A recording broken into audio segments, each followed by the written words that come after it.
Policija je jutros izdala upozorenje za autostopere na putu prema Bjelovaru da ne pišu na tablu BJ jer stranci misle kako nude blow job. Otkako je Hrvatska postala svjetski turistički hit, osim onih pozitivnih strana nađe se i poneka negativna.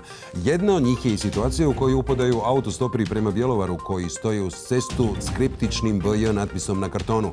BJ je skraćenica koja se u Hrvatskoj koristi za bjelovarske tablice, ali u engleskom jeziku to je skraćenica za oralni seks. Upravo zato nije rijedak slučaj kada strani turisti pokupe domaće autostopere samo zbog krivo protumačenog BJ znaka.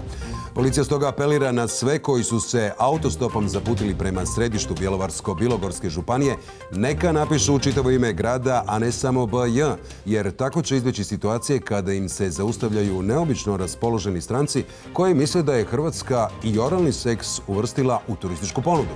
Newsbar FM, svakodnevno na Gold FM-u.